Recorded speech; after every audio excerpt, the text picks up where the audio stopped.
Good afternoon and welcome to Pakistan Today from our Islamabad studio. I'm Chris Taylor. The United States has carried out its 9th consecutive night of military strikes on Iran, according to the U.S. Central Command, or CENTCOM. The military said the operation targeted Iranian command centers, air defense systems, coastal surveillance sites, missile and drone launch facilities, maritime assets, and communications networks. CENTCOM stated the strikes were intended to reduce Iran's capability to threaten commercial shipping and civilian vessels passing through the Strait of Hormuz. The command added that U.S. forces remain on high alert and prepared for further operations if required. Meanwhile, Iran says it has shot down more U.S. military drones. According to Iranian state media, the Islamic Revolutionary Guard Corps claimed its air defense units destroyed a U.S. spy drone in southern Iran and an MQ-9 drone over Avaz. The IRGC also claimed another MQ-9 drone was intercepted over Kermanshah province, while a U.S. cruise missile was shot down in western Iran. These claims have not been independently verified. U.S. President Donald Trump says the United States is striking Iran very hard following the deaths of American service members. Speaking to reporters in Washington, Trump said the military action was carried out to honor what he described as great patriots who lost their lives. He expressed condolences to the families of the fallen troops and said military operations would continue. The U.S. president also reiterated that the campaign's objective is to prevent Iran from obtaining a nuclear weapon.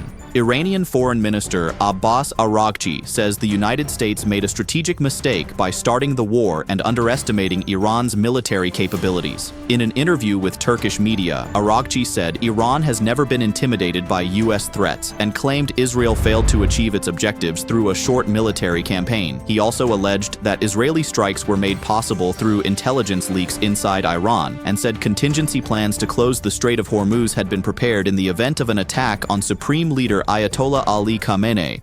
Araghchi added that Iran's initial ceasefire approval with the United States was granted by the Supreme National Security Council. In another development, U.S. Secretary of State Marco Rubio has called on global powers to share responsibility for protecting shipping through the Strait of Hormuz. Speaking before departing for the Philippines, Rubio said Iran is using the strategic waterway as leverage in the regional conflict. He added that while the United States will continue safeguarding maritime traffic, other countries should also contribute equipment or financial support to help secure one of the world's busiest shipping routes. Turning to football, Spain defeated Argentina 1-0 after extra time to win the FIFA World Cup, securing the country's second men's world title.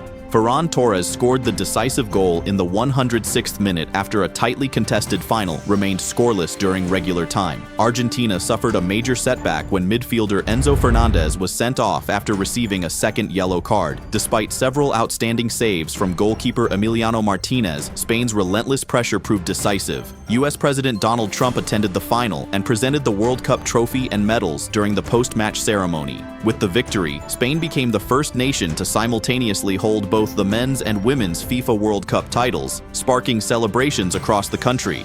And finally, France captain Kylian Mbappé has won the Golden Boot at the FIFA World Cup 2026 after finishing as the tournament's top scorer with 10 goals. Argentina's Lionel Messi finished with 8 goals, while England's Jude Bellingham and Norway's Erling Haaland shared third place with 7 goals each. Mbappé claimed the Golden Boot for a second consecutive World Cup and said he would have preferred playing in the final rather than winning the individual honor. That's all for now. You're watching Pakistan Today. I'm Chris Taylor.